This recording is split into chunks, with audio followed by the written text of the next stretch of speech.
আসসালামু আলাইকুম। শুরুতেই জানিয়ে দিচ্ছি হাতে থাকা গুরুত্বপূর্ণ সংবাদ শিরোনাম। জুলাইয়ের সাথে গাদ্দারি করে বিএনপি সরকারের যাত্রা শুরু, মন্তব্য করলেন সার্জিস আলম। শপথ নিলেন এনসিপির ৬ এমপি। মন্ত্রিসভায় শপথের জন্য ডাক পেলেন যারা। শুল্কমুক্ত গাড়ি, সরকারি প্লট নেবেন না বিএনপির সংসদ সদস্যরা। সংবিধান সংস্কার পরিষদের শপথ নেননি বিএনপির সংসদ সদস্যরা। এতক্ষণ শুনছিলেন সংবাদ শিরোনাম, এবারে জানিয়ে দেব বিস্তারিত। তার আগে অনুরোধ থাকবে, কে কোথা থেকে ভিডিওটি দেখছেন অবশ্যই কমেন্ট করে জানিয়ে দেবেন। চলুন জেনে নেওয়া যাক বিস্তারিত। জুলাইয়ের সাথে গাদ্দারি করে বিএনপি সরকারের যাত্রা শুরু, মন্তব্য করেছেন সার্জিস আলম।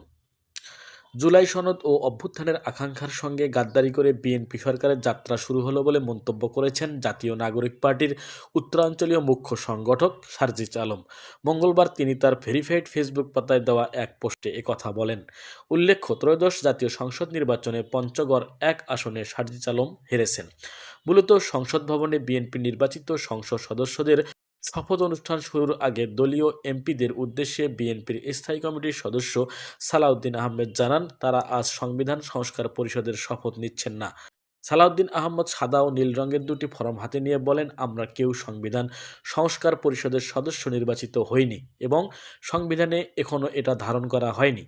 গণভোটের রায় অনুযায়ী সংবিধান সংস্কার পরিষদ গঠিত হলে সেটা সংবিধানে আগে ধারণ করতে হবে এবং সংবিধান সংস্কার পরিষদের সদস্যকে শপথ নেওয়াবেন সেটার বিধান করতে হবে।